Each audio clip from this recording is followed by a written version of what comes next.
பாகம் 16. ஆரியன் அவள் அருகே அமர்ந்து அவள் கைகளை முகத்திலிருந்து விலக்கினான். இப்ப நீ இங்கிருந்து போகலனா நான் மறுபடியும் கிஸ் பண்ண வேண்டியிருக்கும் என்றபடி அவள் மேல் சாய ஆரம்பிக்க, இல்ல நான் கீழே போறேன் என்று அவசரமாக அவனை தள்ளிய மின்மினி கட்டிலில் இருந்து கீழே இறங்கினாள். இப்ப நீ ட்ரெஸ் சேஞ்ச் பண்ணிட்டு கீழே போனோம், அப்படி செய்யலைனா அங்க வந்தும் கிஸ் பண்ணுவேன் என்ற ஆரியனின் மிரட்டலுக்கு உண்மையில் மின்மினி பயந்து போனாள். வேகமாக டிரெஸ்ஸிங் அறைக்குள் சென்று கதவை சாத்திக் கொண்டு வார்ட்ரோப்பில் இருந்த சுடிதார்களில் ஒன்றை எடுத்து அவசர அவசரமாக மாட்டினாள். மின்மினி பயந்து ஓடுவதை பார்த்த ஆரியனுக்கு தன்னை எறியாமல் சந்தோஷமாக இருந்தது. அதை பார்த்து சிரித்துக் கொண்ட ஆரியன் அங்கிருந்து வெளியே போனான். அவளை முத்தமிட்ட தன்னுடைய உதட்டினை அழுத்தமாக துடைத்து கொண்டான். துடைக்கும் போதே, நீங்க என் ஃபர்ஸ்ட் கிஸ் மூமெண்ட்டை மொத்தமா ஸ்பாயில் பண்ணிட்டீங்க என்கிற மின்மினியின் குரல் அவனுக்குள் ஒலித்தது.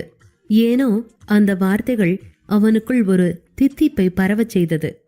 கீழே விஜி வேக வேகமாக கல்பனாவிடம் வந்து நின்று மூச்சு வாங்கினாள். என்னாச்சு விஜி, எதுக்கு இவ்ளோ வேகமா வர? ஏன் மினி உன் கூட வரல என்று கேட்ட கல்பனாவிடம், அக்கா ஆரியன் சார் வந்துட்டார்னு நீங்க என்கிட்ட ஒரு வார்த்தை சொல்லிருக்கலாம்ல என்று பதட்டமாக கேட்டாள் விஜி. ஆரியன் தம்பி வந்துட்டாரா? அவர் இந்நேரத்துக்கு வந்ததே இல்லையே என்று தனக்குள்ளாக பேசிக்கொண்டாள். ஆரியன் தம்பி இருந்தா என்ன, உன்னை ஏதாவது சொன்னாரா? எதுக்கு இவ்வளோ பதட்டப்படுற விஜி என்று கல்பனா கேட்க, விஜியோ, அக்கா அக்கா நான் மினிகாவை கூப்பிட போனப்போ அங்க ஆரியன் சார் வந்து மினிகாவை கிஸ் பண்ணாரு. அந்த நேரம் பார்த்து உள்ள போயிட்டேன். அதான்க்கா நான் டென்ஷனா இருக்கேன் என்று சொல்ல, கல்பனா செய்து கொண்டிருந்த வேலைகளை விட்டுவிட்டு அதிர்ச்சியாகி விஜயை பார்த்தாள். அதனை உன் கண்ணால பாத்தியா என்று கல்பனா மீண்டும் கேட்க, ஆமாக்கா நான் முழுசா பார்க்கல, கண்ணுல பட்டதுமே உள்ள போகும்போதே தலைய குனிஞ்சிட்டேன் என்றவளை பார்த்து, சரி சரி போய் முதல்ல சாப்பாட்டை டேபிள் எடுத்து வை என்று கட்டளையிட்டார் கல்பனா. விஜயும் விட்டால் போதும் என்று அங்கிருந்து நகர்ந்தாள். கல்பனா தனக்குள்ளாக, கல்யாணமே வேணான்னு சொல்லிட்டு இருந்த ஆரியன் தம்பி இப்ப ஒரே நாள்ல இப்படி மாறிட்டாரா? கல்யாணத்துக்கு அப்புறம் மாறிட்டாங்கன்னு சொல்றதெல்லாம் உண்மைதான் போல. ஆச்சி சரியாதான் யோசிச்சிருக்காங்க என்று வியந்து கொண்டிருந்தாள்.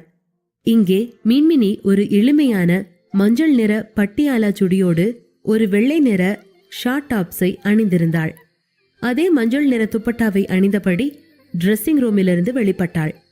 அந்த அறையில் ஆரியன் இல்லாததை பார்த்த மின்மினிக்கு நிம்மதியாக இருந்தது. அங்கிருந்து வெளியேறும் முன் கட்டிலை பார்த்தாள். சற்று முன் அந்த கட்டிலில் தனக்கு நடந்தது நினைவுக்கு வந்தது. மிஸ்டர் ஆரியன், நீங்க ரொம்ப கெட்டவர்னு சொல்லிருக்காங்க, இப்பதான் அது ஏன்னு புரியுது என்றபடி இன்னமும் வலித்து கொண்டிருந்த தன்னுடைய உதடுகளை தடவி கொடுத்தபடி அங்கிருந்து வெளியேறினாள் மினி. கீழே டைனிங் ரூமில் ஐயாவும் ஆச்சியும் காத்திருந்தார்கள். ஆரியன் அவர்களோடு சென்று அமர்ந்து கொண்டான். ஆச்சிக்கு ஆரியன் சீக்கிரமாக வீட்டுக்கு வந்திருப்பது தெரியும் என்பதால் அமைதியாக இருந்தார். ஐயாவிற்கு தான் ஆரியனை பார்த்ததும் ஆச்சரியம் வந்தது. வாரியா, உட்காரு என்று உற்சாகமானார் ஐயா. அதே நேரம் மாடிப்படிகளில் கொலுசுகளின் ஒளி தடதடக்க மின்மினி கீழே இறங்கினாள்.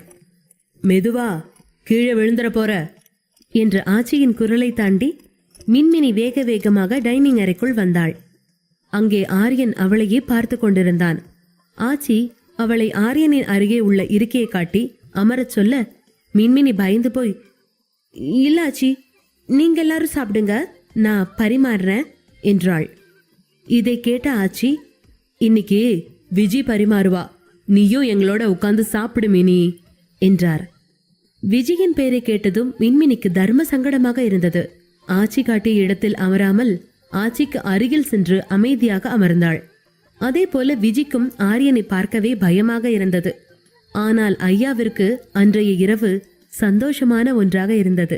ஏனெனில் நீண்ட நாட்கள் கழித்து தன்னுடைய பேரன் இரவு உணவிற்கு சீக்கிரம் வீட்டிற்கு வந்திருக்கிறான் என்பதுதான் அந்த சந்தோஷத்திற்கு காரணம். மின்மினி தலையை குனிந்து கொண்டு அமர்ந்திருந்தாள். இப்போது ஆரியன் அவளுக்கு நேரெதிரே அமர்ந்திருந்தான். ஆரியனின் கண்கள் மின்மினியை ரகசியமாக நோட்டமிடுவதை மின்மினியால் உணர முடிந்தது. சாப்பிடவே முடியாமல் பெரும் அவஸ்தைப்பட்டாள்.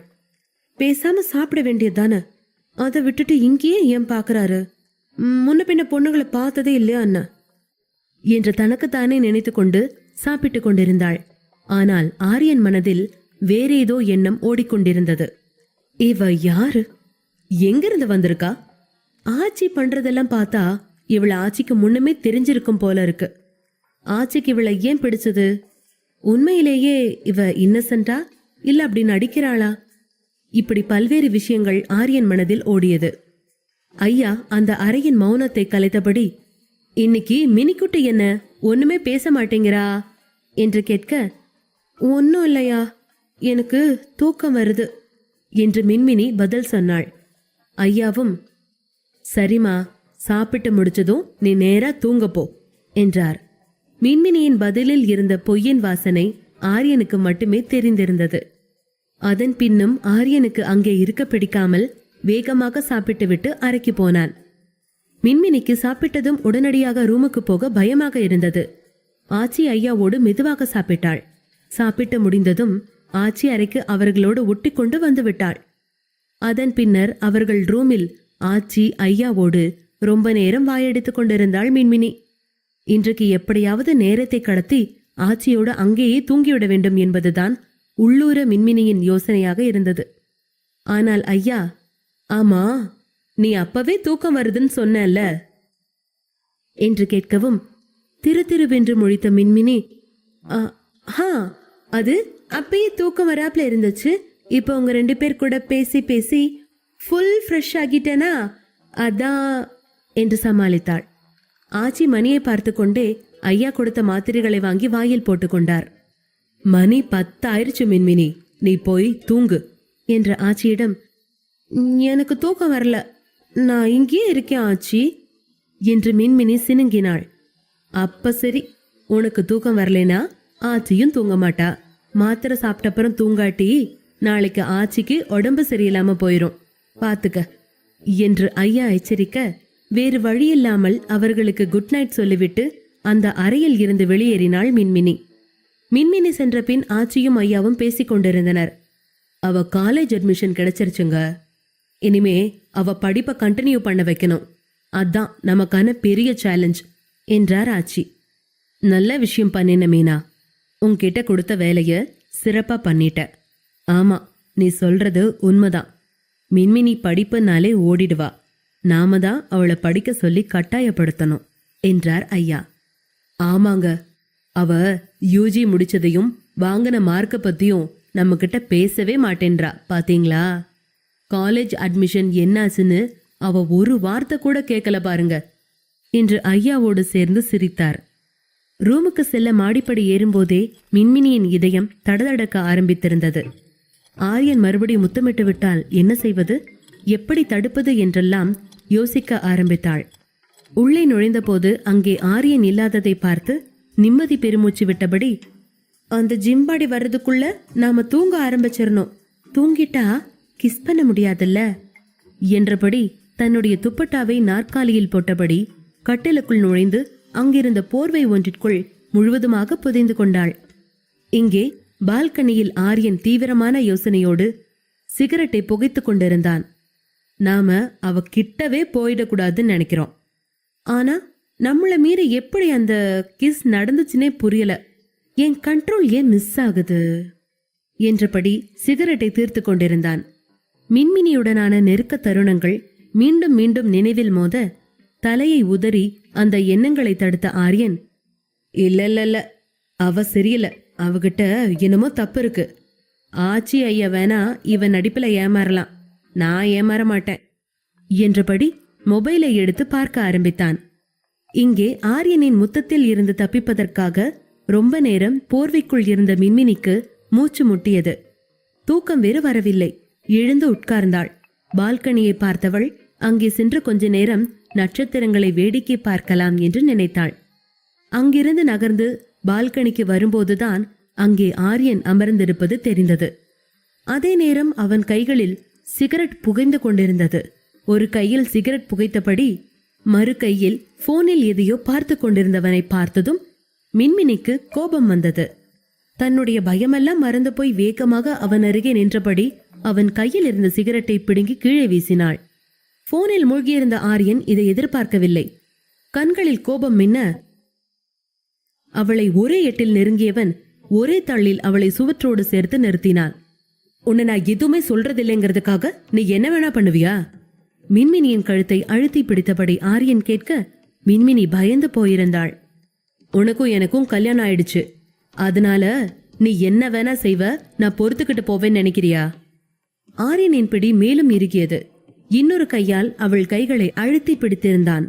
மின்மினி இம்முறை கண்களை இறுக மூடிக்கொண்டாள். காதுகளை திறந்து வைத்து அவன் சொல்வதை மட்டும் கேட்டுக்கொண்டிருந்தாள். காலையிலிருந்து பாக்குற, ரொம்ப ஓவரா பண்ற. என்னை பத்தி என்ன தெரியும் உனக்கு? காலையில பருப்பு பாயாசம் வேணான்னா அதை மொத்தமா கொண்டு வந்து முன்னாடி வச்சுட்டு போற. இப்போ சிகரெட்டை தூக்கி எறிகிற. உன் மனசுல நீ என் வைஃப், அதனால என்ன வேணா பண்ணலான்ற நினைப்பா? முதல்ல என்ன ஃபோக்கஸ் பண்றதை நிறுத்து. இனிமே எங்கிட்ட இருந்து ஒரு டிஸ்டன்ஸ் மெயின்டைன் பண்ணு, புரியுதா என்று கத்தினான். அதுவரை பொறுமையாக கேட்டுக்கொண்டிருந்த மின்மினி, முதல்ல எங்கிட்ட இருந்து நீங்க நகர்ந்து போங்க என்று நிதானமாக சொன்னாள். மின்மினியின் உறுதியான குரலை கேட்டதும் ஆரியனின் ஆவேசம் தணிந்தது. தன்னுடைய பிடியின் இறுக்கத்தை தளரவிட்டான். ஆனாலும் அவளை தன் கட்டுக்குள் வைத்திருப்பதை அவன் நிறுத்தவில்லை. கைகளை மட்டும் பிடித்துக்கொண்டு மின்மினியின் முகத்தை முழுமையாக பார்த்தான். நெற்றியில் இடப்பட்ட குங்குமம் அவள் மொத்தமும் ஆரியனுக்கானவள் என்பதை சொன்னது. மூடியிருந்த கண்களில் லேசான ஐலைனர் இருந்தது. தன்னுடைய நீண்ட கூந்தலை நெற்றியில் இருந்து பின்னிழுத்து தலைக்கு பின்னே ஒரு கிளிப் சொருகி மீத கூந்தலை முதுகில் படர விட்டிருந்தாள். மின்மினியின் மூச்சு வேகமாக ஏறி இறங்கிக் கொண்டிருந்தது. துப்பட்டா அணியாத அவள் மார்புகள் வேகமாக தாழ்ந்து உயர்ந்தன. ஆரியன் அதை தாண்டி போக முடியாமல் அங்கேயே நின்றான். கண்களை மூடியிருந்த மின்மினி, என்னாச்சு? இவ்வளோ நேரம் சும்மா இருக்காரு, இப்ப நாம கண்ணை திறந்து பார்க்கலாமா என்று யோசித்துக் கொண்டிருந்தாள். அதே நேரம் ஆரியனால் மின்மினியை பார்க்காமல் இருக்க முடியவில்லை. அவளை அங்குலம் அங்குலமாக ரசித்துக் கொண்டிருந்தான். மின்மினி கண்களை திறந்து பார்க்கையில் ஆரியனின் கண்கள் அவளையே பார்த்து கொண்டிருப்பது தெரிந்தது. அதை பார்த்ததும் பயந்து போன மின்மினி மீண்டும் கண்களை மூடிக்கொண்டாள். நான் வேணும்னே செய்யல.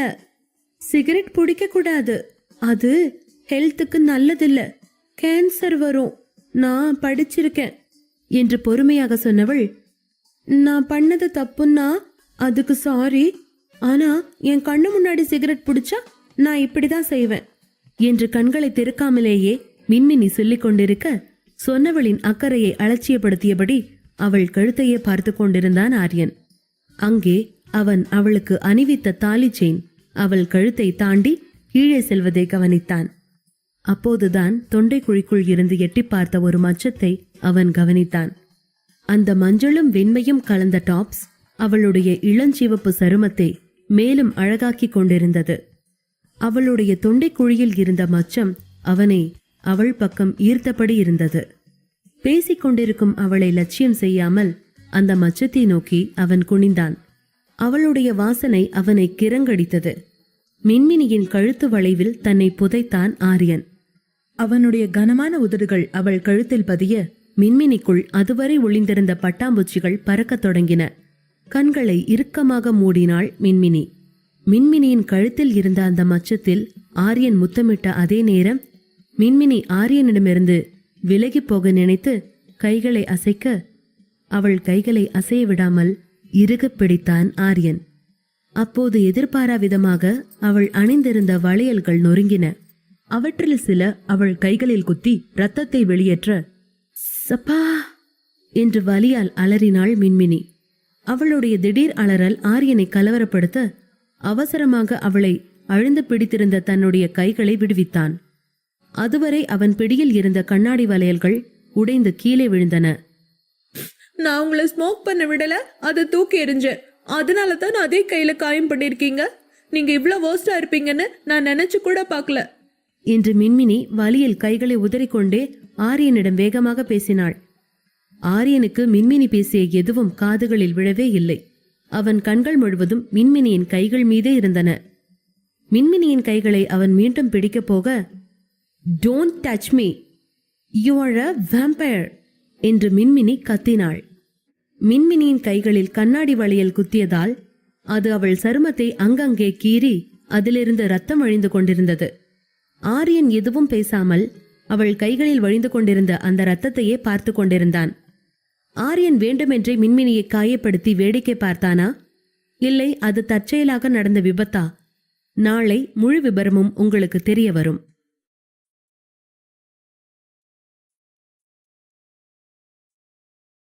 பாகம் 17. ஆரியனின் வலிமையான கைகள் மின்மினியின் வளையல்களை நொறுக்க அங்கங்கே வளையல்கள் கீறி மின்மினிக்கு ரத்தம் வழிந்தது. அவள் கையை மீண்டும் பற்றப்போன ஆரியனை அவள் கோபமாக எச்சரித்துவிட்டு ரூமுக்குள் சென்றாள். ஆரியன் உள்ளே வரும்போது மின்மினி ட்ரெஸ்ஸிங் ரூம் அருகில் இருந்து அழுது கொண்டிருந்தாள். ஆரியன் மின்மினி அருகே சென்று, இங்க என்ன பண்ற, என் கூட வா என கூற, கோபத்தில் இருந்த மின்மினி, கிட்ட வராதீங்க, போங்க இங்கிருந்து என்றாள். உங்களை ஸ்மோக் பண்ணக்கூடாதுன்னு சொன்னதுக்காக என் கையை ஹர்ட் பண்ணிட்டீங்கல்ல என்றபடி கைகளில் ரத்தம் ஒழிய நின்று கொண்டிருந்தாள். ஆரியனுக்கு இதை பார்க்க பார்க்க கோபம் வந்தது. எதுவும் பேசாமல் அவள் அருகே மண்டியிட்டான். மின்மினி அவன் என்ன செய்ய போகிறான் என்று யோசிப்பதற்குள் அவளை ஒரே அடியாக தூக்கி தன்னுடைய தோள்களில் போட்டுக்கொண்டு அங்கிருந்து நகர ஆரம்பித்தான். மின்மினி பயத்தில் கண்களை மூடிக்கொண்டு, பிளீஸ் பிளீஸ் என்னை விட்டுடுங்க, நான் தெரியாம செஞ்சுட்டேன், இனிமே அப்படி செய்யவே மாட்டேன், என்ன பால்கனில இருந்தெல்லாம் கீழே போட்டுடாதீங்க, நான் இனிமே உங்களை உம்னா முஞ்சி ஜிம்பாடி இப்படியெல்லாம் சொல்ல மாட்டேன், நான் இனிமே வாயே திறக்க மாட்டேன் என்று கத்த ஆரம்பித்தாள். ஆரியன் எதுவும் பேசாமல் அவளை படுக்கை மீது உட்கார வைத்தான். தான் பாதுகாப்பாக இருக்கிறோம் என்ற உடனே மின்மினிக்குள் மீண்டும் பழைய தைரியம் வந்தது. சரியான கிராக்கு, எவ்வளவு தைரியம் இருந்தா என்ன அப்படி தூக்குவீங்க என்று ஆரியனை மிரட்டினாள். அதுவரை அங்கிருந்த எதையோ தேடிக்கொண்டிருந்த ஆரியன் இதை கேட்டதும் எரிச்சலானான். வாய கொஞ்சம் சாத்திரையா, நான் வர்ற வரைக்கும் மூச்சு வரக்கூடாது, ஏதாவது சத்தம் கேட்டுச்சு நெஜமாவே நீ காலி என்று அவளை மிரட்டிவிட்டு அங்கிருந்து போனான். அவன் கோபம் பற்றியும் அவன் வலிமை பற்றியும் தெரிந்திருந்ததால் மின்மினி சும்மா இருந்தாள். கொஞ்ச நேரத்தில் ஆரியன் ஃபர்ஸ்ட் எய்ட் கிட்டுடன் வந்தான். அவள் கையில் உண்டான காயத்தை சுத்தம் செய்து மருந்து போட முயற்சி செய்தான். மின்மினி வலி பொறுக்காமல் முனகிக் கொண்டே ஆரியனின் கையை இறுக்கமாக பிடித்து கொண்டாள். ஆரியன் அது எதையும் கவனிக்காமல் அவளுடைய காயங்களுக்கு கட்டு போட்டான். சரி, நீ போய் படு என்ற ஆரியன் ஃபர்ஸ்ட் எய்ட் கிட்டை டேபிள் மீது வைத்துவிட்டு லைட்டை அணைத்துவிட்டு கட்டிலின் அடுத்த பக்கத்தில் சாய்ந்தான். மின்மினிக்கு இதை பார்க்க பார்க்க கோபம் வந்தது. பெரிய இவரு சார் தூங்குன்னு சொன்னா நான் தூங்கிடணுமாக்கும், காயத்தை பண்ணிட்டு ஒரு சாரியாவது கேட்க தோணுச்சா, என்னமோ அக்கறையில கட்டு போடுற மாதிரி ஆக்டிங் பண்றாரு என்று தனக்குத்தானே முனங்கியபடி தனக்கு முதுகு காட்டி படுத்திருக்கும் ஆரியனை பார்த்து கையை ஓங்கினாள்.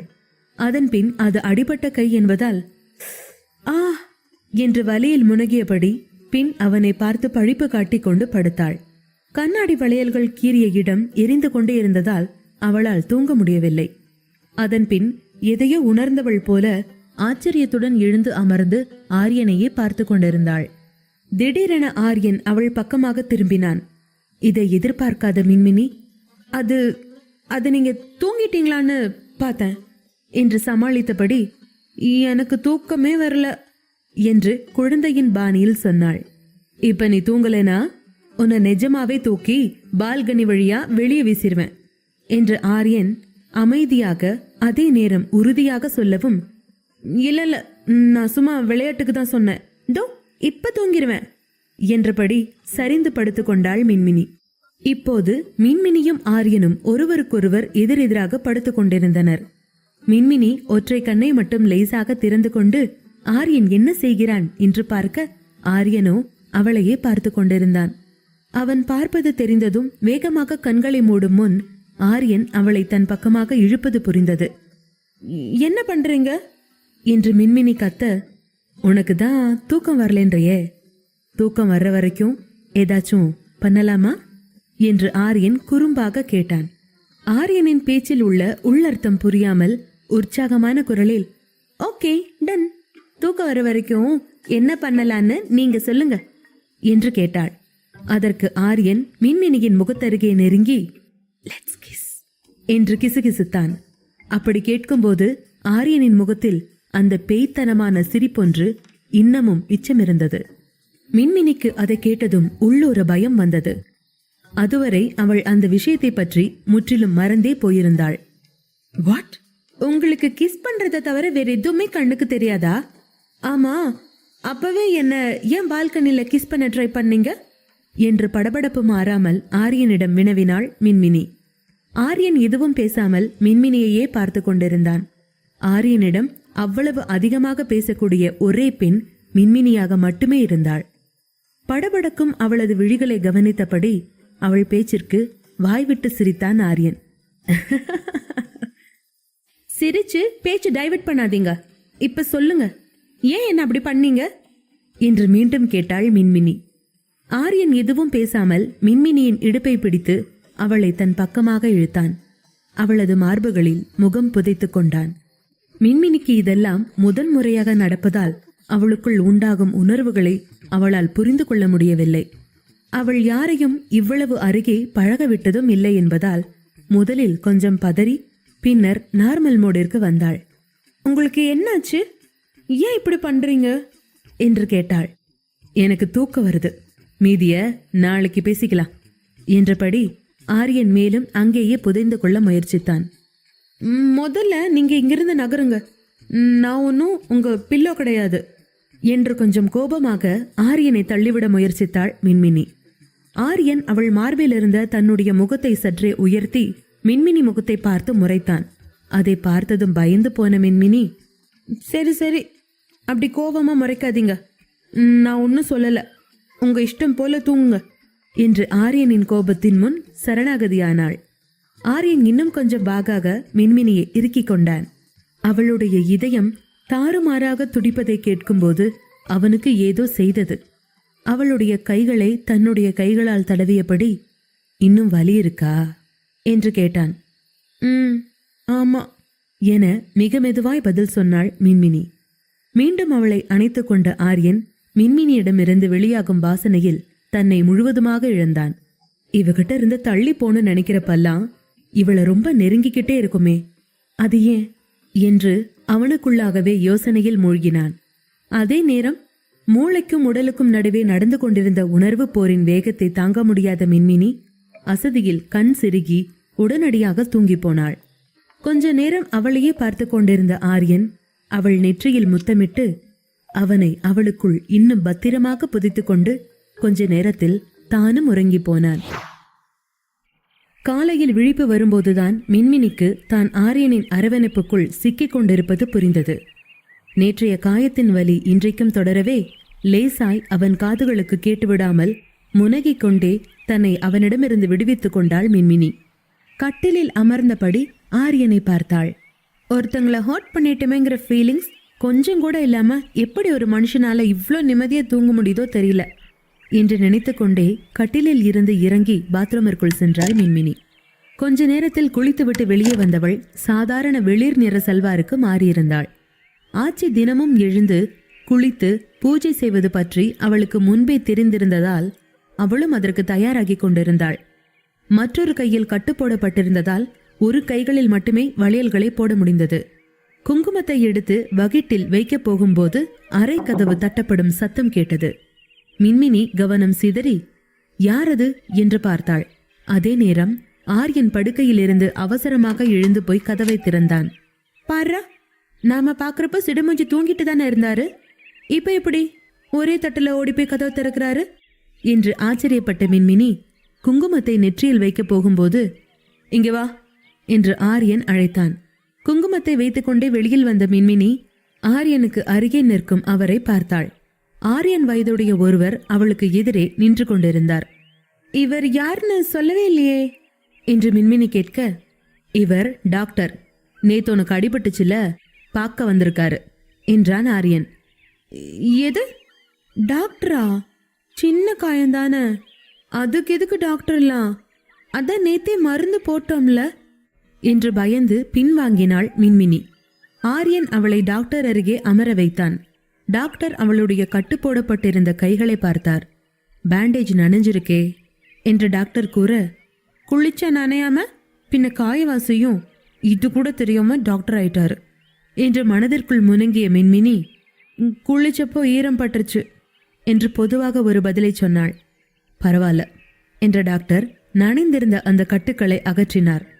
காயங்களை துடைத்துவிட்டு லேசாக ஆயின்மென்ட் போட்டபடி மீண்டும் புதிய கட்டொன்றை சுற்றினார். அதன் பின்னர் டாக்டர் இன்ஜெக்ஷனை எடுக்க, சின்ன காயத்துக்கு எதுக்கு ஊசியெல்லாம் போடுறீங்க என்று பயந்து போய் ஆரியனோடு ஒட்டி கொண்டாள் மின்மினி. ஏன்னா உனக்கு கண்ணாடி உடைஞ்சு காயமாயிருக்கு, இன்ஃபெக்ஷன் ஆகாம இருக்கத்தான் இந்த ஊசி என்று கூறிய ஆரியன் டாக்டரிடம் கண் காட்டினான். டாக்டர் அருகே வரும்போதே மின்மினி கண்களை மூடிக்கொண்டு ஆரியனை இறுக பிடித்து கொண்டாள். அவளின் மற்றொரு கையில் டாக்டர் ஊசியை செலுத்த மின்மினிக்கு அழுகை அழுகையாக வந்தது. அடக்கிக் கொண்டாள். ஆரியன் இறுக பற்றி கொண்டிருந்த அவளது கைகளை விடுவித்தான். நான் போய் அவர் அனுப்பிட்டு வரேன் என்று மினியிடம் சொல்லிவிட்டு நகர்ந்தான். கட்டில தண்ணி படாம பாத்துக்கிட்டா சீக்கிர குணமாயிரும் என்ற டாக்டர் ஆரியனோடு பேசிக்கொண்டே அறையை விட்டு வெளியேறினார். மின்மினிக்கு அழுகையும் கோபமும் மாறி மாறி வந்தது. ஊசி என்றாலே பயந்து நடுங்குபவள் அதற்காகவே எந்த வம்பு தும்புக்கும் போகாமல், ஒரு காய்ச்சல் கூட வராமல் தன்னை ஆரோக்கியமாகவே அவள் வைத்துக் கொள்ள வேண்டியிருந்தது. ஆரியனிடம் அவ்வளவு சொல்லியும் அவளுக்கு ஊசி போட வைத்து விட்டான். இவர் வளையல உடைச்சு காயம் பண்ணினதுக்கு நான் ஊசி போட்டுக்கணுமா?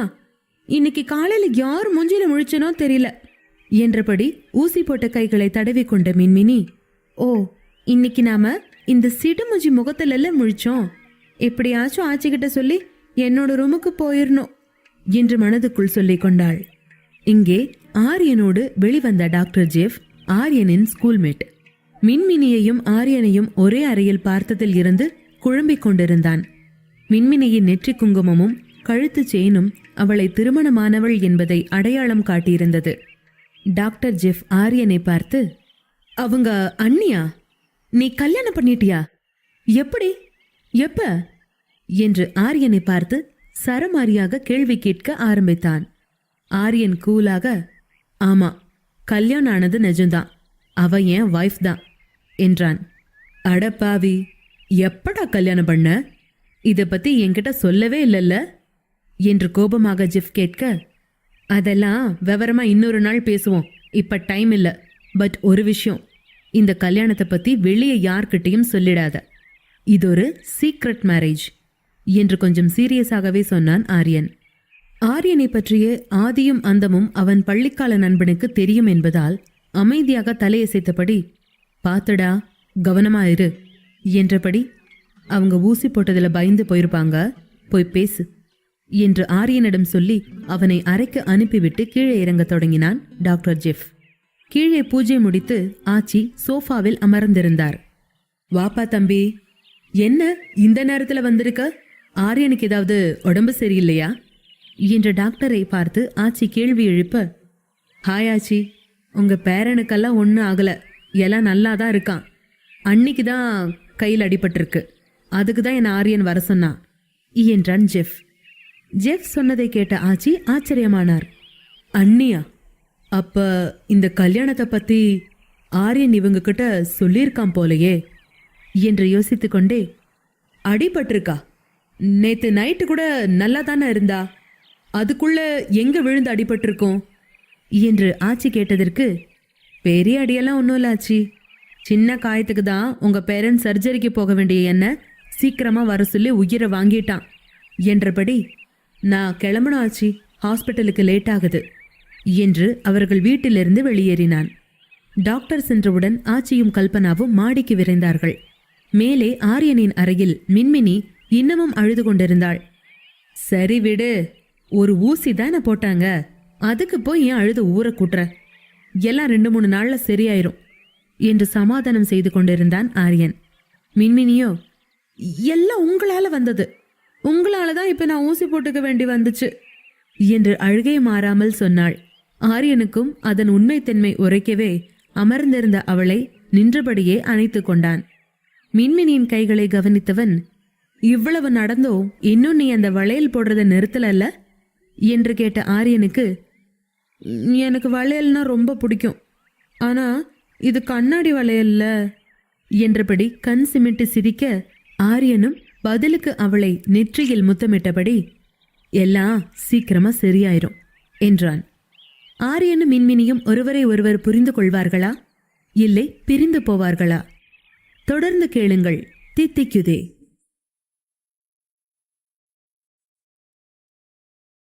18.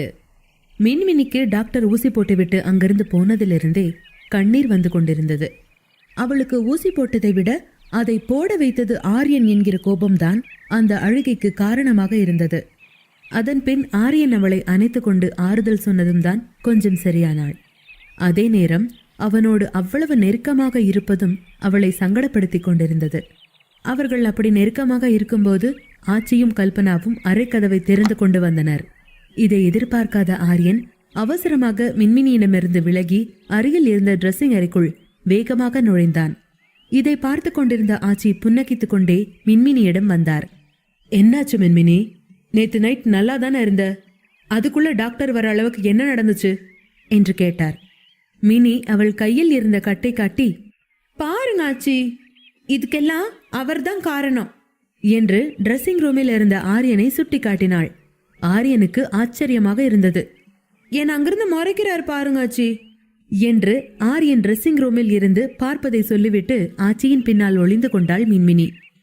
நல்லா வேணும், கரெக்டா ஆச்சிக்கிட்ட மாட்டி விட்டுட்டேன், இனி அவ்வளோதான் என்று உள்ளுக்குள் ரகசியமாக சிரித்து கொண்ட மின்மினி, இவர்தான் ஆச்சி என் கையை பிடிச்சு அழுத்தி என் வளையலெல்லாம் உடைச்சிட்டாரு என்று மீண்டும் கூறினாள். ஆச்சிக்கு இப்போது கோபம் வந்தது. என்ன ஆரியா இதெல்லாம் என்று ஆரியனிடம் கேட்டார். ஆரியனுக்கு என்ன பதில் சொல்வதென்றே புரியவில்லை. நான் வேணும்னே எதுவும் பண்ணல ஆச்சி என்று மட்டும் பதில் சொன்னான். ஆனால் அதை ஆச்சி காதல் வாங்காமல், உன்கிட்ட இதை நான் எதிர்பார்க்கல ஆரியன், இன்னும் கொஞ்சம் வேகமா அடிபட்டிருந்தா என்ன ஆயிருக்கும் என்று மீண்டும் கோபப்பட்டார். ஆரியன் ஆச்சி தன் பதிலை கண்டுகொள்ளாமல் இருப்பதை பார்த்து, என்னோட ஆச்சி நான் சொல்றத கேட்க மாட்டேன்றாங்க என்று முணுமுணுத்தான். இதான் சாக்கு என்று தன்னுடைய முகத்தை பாவமாக வைத்துக் கொண்ட மின்மினி, நான் எவ்வளோ சொல்லியும் கேட்காம என்னை போக விடாம கையை இறுக்கமா பிடிச்சாரு ஆச்சி என்று மீண்டும் போட்டு கொடுக்க, ஆரியன், இவகிட்ட இனி நாம ஜாக்கிரதையா இருந்துக்கணும், இவளை நம்பி எந்த உண்மையும் சொல்லிடக்கூடாது, எதை சொன்னாலும் ஆச்சிக்கிட்ட சொல்லுவா போல என்று மனதிற்குள் முடிவு செய்தவன் திடீரென நினைவு வந்தவனாக, ஆச்சி லேட்டாச்சு, நான் ஜிம்முக்கு போகணும் என்றபடி அங்கிருந்து வெளியேறினான். ஆரியன் வெளியேறும் வரை காத்திருந்த கல்பனா சத்தமாக சிரிக்க ஆரம்பித்தார். அவரோடு ஆச்சியும் சேர்ந்து கொண்டு சிரிக்க, ஏன் 2 பேரும் சிரிக்கிறீங்க, அப்படி நான் என்ன சொல்லிட்டேன் என்று மின்மினி கேட்டாள். கல்பனா குறும்பாக, அவங்க எதுக்கு உன் கையை பிடிச்சு இழுக்கணும், கை வளையெல்லாம் உடையிற அளவுக்கு அப்படி என்ன நடந்துச்சு என்று கேட்க, மின்மினிக்கு அப்போதுதான் ஆரியன் தந்த முத்தம் நினைவுக்கு வந்தது. அது தெரியல, என்னவோ பேசிட்டே நடந்து போலான்னு போறப்போ கையை பிடிச்சிட்டாரு என்று பேசி சமாளித்தாள். மின்மினி சமாளிப்பதை உணர்ந்த ஆச்சி, சும்மா இரு கல்பனா, என் பேத்தி சின்ன குழந்தை, அவளை நீ டிஸ்டர்ப் பண்ற என்றபடி, நீ வா மினி, நாம பூஜைக்கு போலாம் என்று அவளை அழைத்து கொண்டு பூஜை அறைக்கு சென்றார். பூஜை முடித்ததும் மினியே சமையல் அறைக்குள் புகுந்து அன்றைக்கான மெனுவை தீர்மானித்து அவற்றை தயாரிக்க சொன்னாள். ஆச்சி வீட்டில் எப்பொழுதும் 2 விதமான காலை உணவுகள் செய்வது வழக்கம். பூரிக்கிழங்கை சமையல் செய்யும் அம்மாவிடம் கொடுத்தாள் மின்மினி. அதன் பின் அடுத்த மெனுவான ஊத்தப்பங்களை தானே தயாரித்தாள். ஹ, நான் யாருன்னு இந்த ஊருக்கு சொல்ல வேண்டிய நேரம் வந்துடுச்சு, கமான் விஜி என்று விஜயிடம் விளையாடியபடியே சமைக்க ஆரம்பித்தாள் மினி. குட்டி குட்டி ஊத்தாப்பங்களின் மீது தன்னுடைய கைவரிசையை காட்டி பொடியாக துருவிய காய்கறிகளை தூவினாள். 2வது செட் ஊத்தப்பத்தில் நறுக்கிய சின்ன வெங்காயத்தோடு இட்லி பொடி தூவி நெய்யோடு அவற்றை இணைத்தாள். தொட்டுக்கொள்ள மின்மினி சொன்ன அளவுகளில் வெங்காய சட்னி தயார் செய்தாள் விஜி. சாப்பிடும் நேரம் வரும்போது ஒவ்வொருவராக வர ஆரம்பித்தனர். ஆச்சியும் ஐயாவும் முதலில் வர ஆரியன் பின்னால் வந்தான். ஆச்சி மின்மினியிடம், நீதானே ஆசையா சமைச்ச, அதனால நீயே எல்லாருக்கும் பரிமாறு என்று கூறவும், ஆரியனை விட்டுவிட்டு ஆச்சிக்கும் ஐயாவிற்கும் தன்னுடைய தட்டிற்கும் மட்டுமே உணவு பரிமாறினாள் மினி. ஆச்சி, ஆரியனை விட்டுட்டு பாரு மின்மினி என்று ஞாபகப்படுத்த, இல்ல ஆச்சி, அவருக்கு என்ன பிடிக்கும் பிடிக்காதுன்னு எனக்கு தெரியாது, அதனால நீங்களே பரிமாறுங்க என்றபடி அவள் தட்டின் முன்பு அமர்ந்து கொண்டாள். இதை கேட்டதும் ஆரியனுக்கு காரணம் இல்லாமல் கோபம் வந்தது. நேற்று அவன்தான் மின்மினியிடம் டிஸ்டன்ஸ் மெயின்டைன் பண்ண சொல்லியிருந்தான். இப்போது அவனே மின்மினி மீது கோபமும் பட்டு கொண்டிருந்தான். மின்மினியின் பேச்சை கேட்ட ஐயாவும், ஆமா மீனா, இன்னும் அதெல்லாம் மினிக்குட்டி கத்துக்கல, இப்போதைக்கு நீயே பரிமாறு என்று கூறினார். ஆச்சி எழுந்து ஆரியனுக்கு பிடித்தமான பூரி கிழங்கை பரிமாறிவிட்டு குட்டி ஊத்தப்பங்களை அவன் அருகே வைத்துவிட்டு தானும் சாப்பிட அமர்ந்தார். சாப்பிட்டதும் ஆரியனும் ஐயாவும் அலுவலகம் கிளம்பி போக ஆச்சி மின்மினியை அழைத்து தன் அருகே அமர்த்தி கொண்டபடி, உனக்கு காலேஜில் இடம் கிடைச்சிருச்சு என்றார். இதை கேட்டதும் மின்மினிக்கு நிம்மதி வந்தது. இப்போதைக்கு சில விஷயங்களிலிருந்து தப்பித்துவிட இந்த விஷயம் உதவும் என்று தோன்றியது. மின்மினி, எந்த காலேஜ் ஆச்சி, என்ன கோர்ஸ், எப்பலேருந்து காலேஜ் போகணும் என்று அவசர அவசரமாக கேட்டாள். அதெல்லாம் 2-3 நாள்ல தெரிய வரும் மினிக்குட்டி, இன்னும் முழு டீட்டெயில்ஸ் எனக்கு வரல என்றார் ஆச்சி. சரி ஆச்சி, எப்ப போனா என்ன, காலேஜ் போக போறேங்கிறதே எனக்கு சந்தோஷம் என்று குஷியானாள் மின்மினி. அன்று மாலை ஐயா கம்பெனியிலிருந்து வந்து விட்டார். ஆரியன் மட்டும் வரவில்லை. மாலை இரவானது, இன்னும் ஆரியன் வரவில்லை. மின்மினி, ஐயா, ஆச்சி மூவரும் மௌனமாக இரவு உணவை முடித்தனர். மின்மினிக்கும் ஆரியனை பார்க்காமல் ஒரு மாதிரி இருந்தது. கொஞ்சமாக சாப்பிட்டவள் மீண்டும் அறைக்கு போனாள். சாப்பிட்டு முடித்து ஹாலில் அமர்ந்திருந்த ஐயாவிடம் ஆச்சி, என்ன ஆச்சு, ஏன் ஆரியம் வரல, இன்னைக்கும் அவன் ட்ரிங்க் சாப்பிட போயிட்டானா என்று கேட்டார். ஐயாவோ, அதெல்லாம் எதுவும் இல்ல, நீ சும்மா கிடந்து தவிக்காத, அவனுக்கு இன்னைக்கு ஒரு முக்கியமான மீட்டிங், அதான் லேட் ஆகுது என்றார். அவன் குடிச்சிட்டு வந்தா மின்மினி என்ன செய்வாளோ என்னமோ தெரியலங்க என்று ஆச்சி கவலைப்பட, அத நீ இந்த கல்யாணத்தை பண்றதுக்கு முன்னாடி யோசிச்சிருக்கணும் மீனாள் என்று ஐயா கொஞ்சம் கோபமாகவே கூறினார். மின்மினியிடம் ஆரியனின் குடிப்பழக்கம் பற்றி சொல்லாமல் விட்டது தவறுதான் என்கிற பாவனையில் தலை குனிந்தார் ஆச்சி. இங்கே அறையில் மின்மினி ஆரியனுக்காக காத்திருந்தாள். கடிகாரம் இரவு 10 மணி என்று சொன்னது. கட்டிலேயே அமர பிடிக்காமல் எழுந்து பால்கனிக்கு போனாள். அங்கிருந்தபடியே நிலவை பார்த்து கையசைத்தாள். நிலா பௌர்ணமிக்கு பின்பான நாட்களை கடந்து கொண்டிருந்தது. சிவப்பு கலந்த மஞ்சளை தன்னோடு அப்பி இருந்தது. லேசாக தேய்ந்து கிட்டத்தட்ட ஒரு விக்ஸ் மிட்டாய் ஷேப்பில் நிலா இருந்தது. எப்பவும் நேரத்தோடு வந்துருவாரு, இன்னைக்கு ஏன் இன்னும் வரல என்று மின்மினி நிலாவிடம் பேசினாள். நிலாவுக்கு மின்மினிக்கு வம்பிழுக்க ஆள் இல்லை என்பதால் போரடித்து போய் ஆரியனை தேடிக்கொண்டிருக்கிறாள் என்பது புரிந்தே இருந்ததால் அது சும்மா சிரித்துக்கொண்டே, எல்லா ஆரம்பத்துல இப்படிதான் ஆரம்பிக்கும் மகளே என்கிற பாவனையில் அவளை பார்த்து கொண்டிருந்தது. அவள் கேள்விக்கான பதிலாக இயற்கை காற்றை அனுப்பி அவள் தலையை அன்புடன் தடவி கொடுத்தது. திடீரென பால்கனியில் குளிர்ந்த காற்று வீசியதால் மின்மினிக்கு அது சுகமாக இருந்தது. அந்த சுகம் காரணமாக நேற்று ஆரியனுடன் நடந்த தன் முதல் முத்தத்தின் நினைவு மின்மினியின் மனதில் பளிச்சிட்டது. முத்தத்தின் நினைவுகள் தலை தூக்கியதும் மின்மினியின் கன்னங்கள், காதுகள் இரண்டும் வெப்பமடைந்து சிவந்தன. இதெல்லாம் அவளுக்கு மிகவும் வித்தியாசமான உணர்வு. அவளுடைய வாழ்க்கையில் அவளுக்கு மிகவும் முக்கியமானவர்களாக சிலர் மட்டுமே இருந்தனர். இப்போது ஆரியனும் அதில் ஒருவனாகி இருக்கிறான். ஆனால் அவ்வளவு முக்கியமான ஆரியனிடம் தான் எப்படி நடந்து கொள்ள வேண்டும் என்று மட்டும் அவளால் புரிந்து கொள்ள முடியாத புதிராகவே இருந்தது. அவள் ஆரியனை விரும்பினாள். ஆனால் ஆரியன் அவள் அருகில் வந்தவுடன் என்ன நடக்கும் என்பதில்தான் அவளுக்குள் குழப்பங்கள் நடந்து கொண்டிருந்தன. அதை பற்றி நினைக்கும் போதே மின்மினியின் இதயம் மிகவும் வேகமாக அடிக்க ஆரம்பித்தது. அவர் கிட்ட வந்தா மட்டும் எனக்கு என்ன நடக்குதுன்னே புரிய மாட்டேங்குது என்று தனக்குள்ளாகவே யோசனையோடு இருந்தாள் மினி. இதையெல்லாம் நினைத்து கொண்டு மின்மினி எப்போது தூங்கினாள் என்று தெரியவில்லை. அவளுக்கும் நினைவில்லை. இரவு 11:30 மணி அளவில் ஆரியன் வீட்டிற்கு வந்தான். ஆனால் அவன் ஆச்சி பயந்தது போல குடித்திருக்கவில்லை. ஆச்சி அவன் வீட்டுக்குள் வருவதை பார்த்து கொண்டிருந்தார். இப்போது அவர் மனம் அமைதியானது. ஆரியன் உள்ளே நுழைந்ததும் ஆச்சி தன் அறைக்கு சென்றார். உள்ளே வந்த ஆரியன் அவனது அறைக்கு வந்து படுக்கையில் மின்மினி இல்லாததைக் கண்டு ஏமாற்றமடைந்தான். அறையில் அவளை காணாததால் சற்று நேரம் அவளை எல்லா பக்கமும் தேடினான்.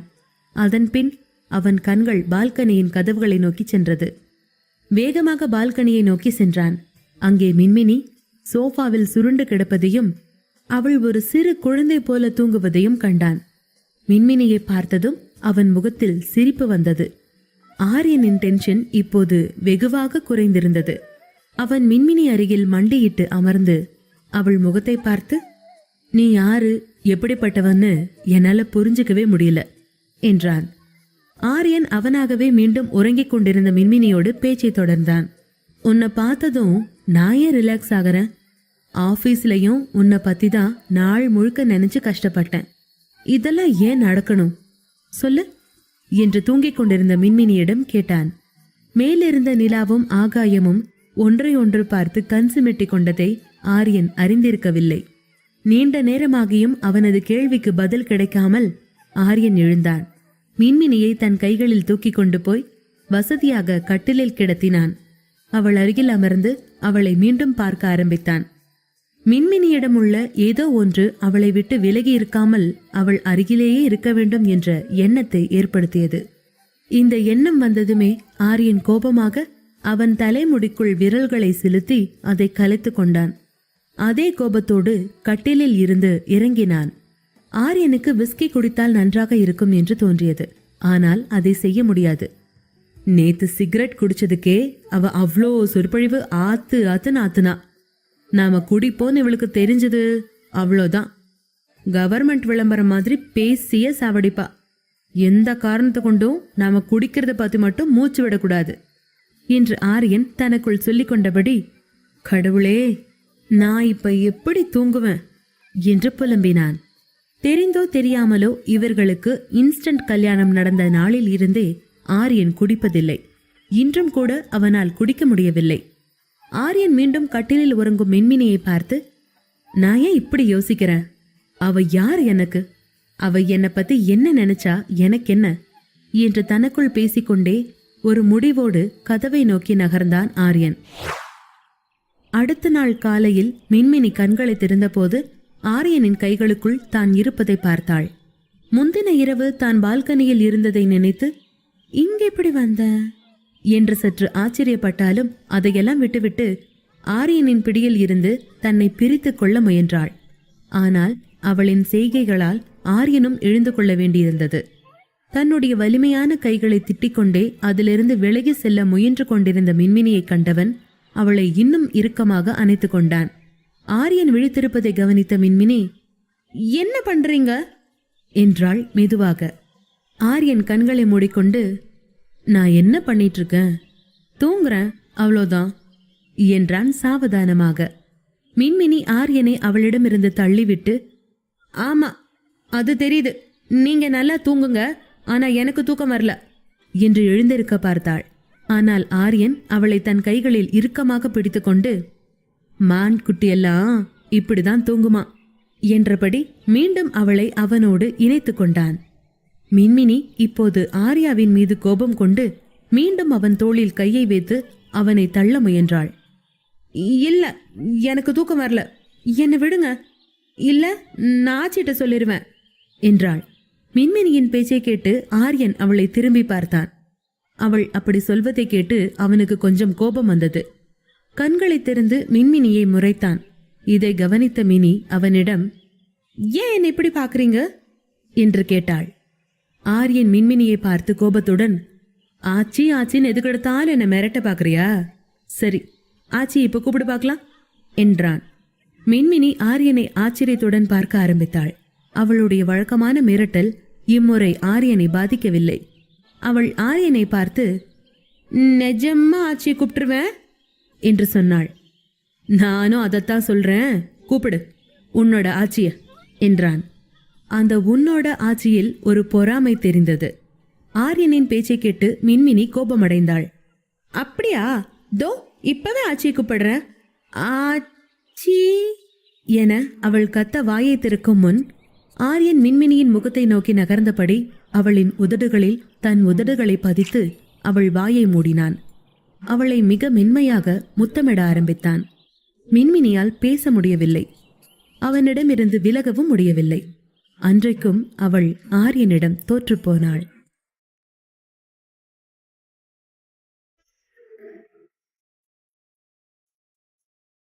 பாகம் 19. சிறிது நேரம் முத்தமிட்டு விட்டு மின்மினியை விட்டு பிரிந்தான் ஆரியன். அந்த முத்தத்தின் பக்க விளைவாக மின்மினி வேகமாக மூச்சுவிட்டாள். சிறிது நேரத்தில் நார்மலானவள் ஆரியனின் பக்கம் திரும்பி, நீங்க ரொம்ப மோசமா என்கிட்ட நடந்துக்கிறீங்க, என்ன நல்லா யூஸ் பண்ணிக்க பாக்குறீங்க, நான் இனிமே ஆச்சி கூட போய் தூங்க போறேன் என்றாள் மின்மினி. மின்மினியின் பேச்சை கேட்டு சிரித்த ஆரியன், சரி போ, போய் தூங்கு. ராத்திரி உன்னை எப்படி பால்கனில இருந்து தூக்கி கட்டிலுக்கு கொண்டு வந்தனோ அதே மாதிரி ஆச்சி ரூம்ல இருந்து உன்னை தூக்கிட்டு வர போறேன், அவ்வளோதானே என கூற, இதை கேட்ட மின்மினி அதிர்ச்சியானாள். இவர் செஞ்சாலும் செய்வாரு என்று நினைத்து கொண்டே, சரி சரி, நான் ஆச்சி ரூமுக்கு போகல, இப்ப எனக்கு பாத்ரூமுக்கு போகணும், கொஞ்சம் என்ன விடுறீங்களா மிஸ்டர் ஆரியன் என்று தற்காலிகமாக தப்பித்துக் கொள்ள முயற்சித்தாள். அவள் கன்னத்தேவருடைய ஆரியன், நல்ல பொண்ணு, இப்போ உன்னை ஃப்ரீ பண்ணி விடுறேன் என்றபடி தன்னுடைய அணைப்பிலிருந்து அவளை விடுவித்தான். ஆரியன் மின்மினியை விடுவித்தவுடன் அவள் வேகமாக எழுந்து ட்ரெஸ்ஸிங் அறைக்குள் ஓடினாள். அது பாத்ரூமுடன் இணைக்கப்பட்டிருந்தது. அவள் இப்படி ஓடுவதை பார்த்து சிரித்த ஆரியன் திரும்பி படுத்தான். அதுவரை அவள் கிடந்த தலையணையில் இருந்து வரும் அவளின் வாசம் அவனுக்கு இதமாக இருந்தது. நேற்றிரவு ஆரியன் குடிக்கலாம் என்றுதான் ஜிம்முக்குள் தான் ரகசியமாக வைத்திருக்கும் பார் நோக்கி போனான். ஆனால் குடிக்கவில்லை. காரணம், எந்த காரணம் கொண்டும் தன்னால் மின்மினி மீண்டும் கஷ்டப்பட்டு விடக்கூடாது என்று நினைத்தான். பாத்ரூமுக்குள் ஓடிய மின்மினி சிறிது நேரம் கழித்து குளித்துவிட்டு தயாராகி கீழே வந்தாள். சித்தார்த்தும் நிவாசினியும் கீழே வந்திருந்தனர். மின்மினி அங்கு சென்றதும் இருவரும் ஆச்சியின் பாதங்களை தொட்டு ஆசிர்வாதம் வாங்கிக் கொண்டிருந்ததை பார்த்தாள். ஸ்ருதிக்கு பிறகு முதல் முறையாக மின்மினிக்கு வேறு எந்த பெண்ணுடனும் இவ்வளவு நல்ல பிணைப்பு இருந்தது கிடையாது. மின்மினிக்கு நிவாசினியின் இயல்பு மிகவும் பிடித்திருந்தது. உற்சாகமாக இவர்களை பார்த்து கையசைத்தபடி அவர்கள் அருகே சென்றாள். ஆச்சி நிவாசினியையும் சித்தார்த்தையும் பார்த்து புன்னகைத்தபடி, இன்னைக்கு இந்த 2 பேருக்கும் முதல் கல்யாண நாள் என்று மின்மினியிடம் கூறினார். ஆச்சி சொன்னதும் உற்சாகமான மினி, வாவ், செமல, ஹாப்பி மேரிட் லைஃப் என்று வாழ்த்தினாள். நிவாசினியை மின்மினி பார்த்து புன்னகைத்து, தேங்க்யூ கியூட்டி பாய் என்று கூறினாள். அதன் பின் ஆச்சியை பார்த்த நிவாசினி, ஆச்சி, எந்த காரணமும் சொல்லாம நீங்க மின்மினிய சாயங்காலம் பார்ட்டிக்கு கூப்பிட்டு வரணும் என்று அன்பு கட்டளையிட்டாள். ஆச்சி மின்மினியை கவலையாக பார்த்தபடி, இவளை எப்படி கூப்பிட்டு வர்றது நிவா, அங்க பார்ட்டிக்கு வர்றவங்க கிட்ட என்னன்னு சொல்லி சமாளிக்கிறது என்று கூறினார். சித்தார்த் உடனடியாக, ஒன்னும் பிரச்சனை இல்ல ஆச்சி, என்னோட கசின்னு சொல்லிக்கலாம், அப்புறம் எந்த பிரச்சனையும் இருக்காது என்றான். அவன் சொல்வதை கேட்ட ஆச்சி ஏதோ யோசித்தவாறே, இது சரியாத்தான் இருக்கும் என்றார். ஆனால் இவர்கள் என்ன பேசுகிறார்கள் என்று மின்மினிக்குத்தான் புரியவில்லை. சித்தார்த்தும் நிவாசினியும் ஆச்சியிடம், அப்ப நாங்க கிளம்புறோம்மா, சாயங்காலம் பார்ட்டிக்கு அம்மா உங்களை சீக்கிரமா வர சொன்னாங்க, லேட் பண்ணிராதீங்க என்றபடி அங்கிருந்து கிளம்பினார்கள். ஆச்சியும் சித்தார்த்துக்கு சரி என்று சொல்லி கையசைக்க அவர்கள் இருவரும் அங்கிருந்து கிளம்பினார்கள். காரில் அமர்ந்தவுடன் சித்தார்த் கொஞ்சம் கோபமாக நிவாஷினியிடம், நிமிஷாவை உன்னை யார் இன்வைட் பண்ண சொன்னா? சாயந்தரம் ஆரியன் வந்தா அவ்வளோதான், பார்ட்டி மூட் ஸ்பாயில் ஆக போகுது என்றான். சித்தார்த் சொன்னதும் கொஞ்சம் எரிச்சல் அடைந்த நிவாசினி, என்ன பண்ண சொல்ற சித்? நிமிஷா என் ரிலேட்டிவ், நிமிஷாவை நான் கூப்பிடாம வேற யாரு கூப்பிட முடியும்?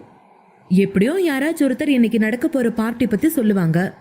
நான் அவளை இன்வைட் பண்ணலன்னு தெரிஞ்சா அப்புறம் தேவையில்லாம குடும்பமே சண்டை போட்டுக்கும் என்று பதில் சொன்னாள் நிவாசினி.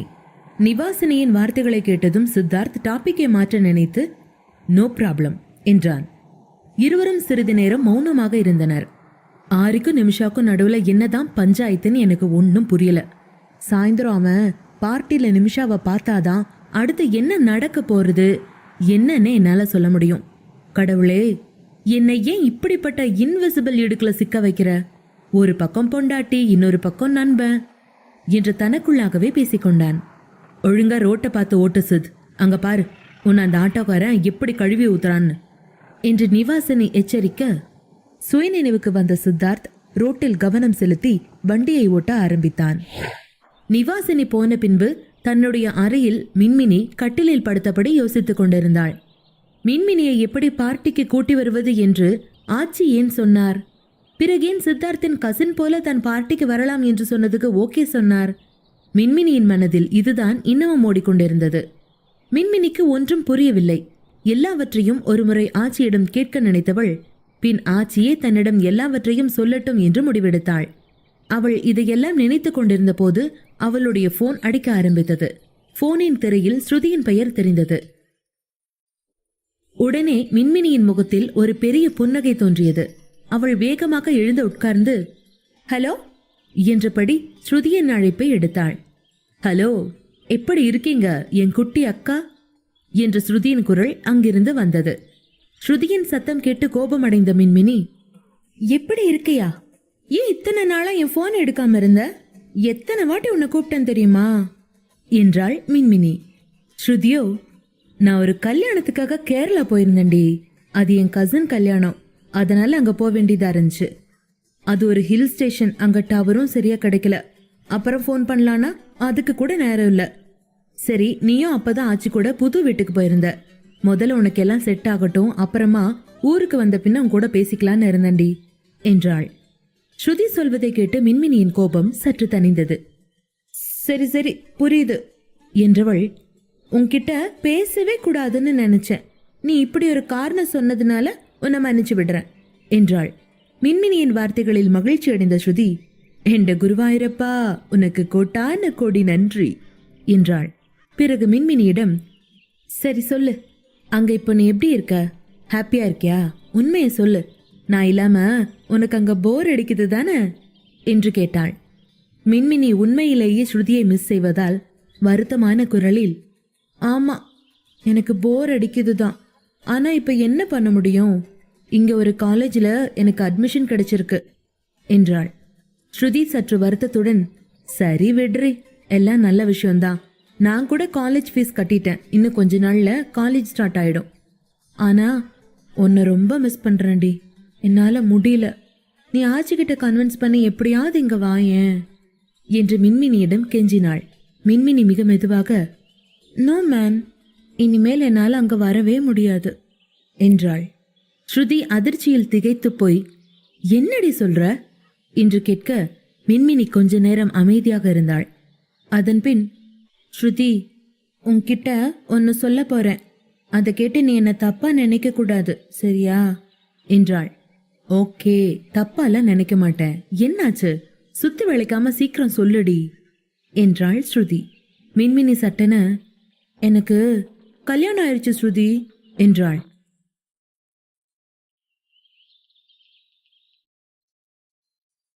இதை கேட்டு அதிர்ச்சி அடைந்த ஸ்ருதிக்கு குரல் நடுங்கியது. என்ன, கல்யாணம் ஆயிடுச்சா? என்னடி சொல்ற?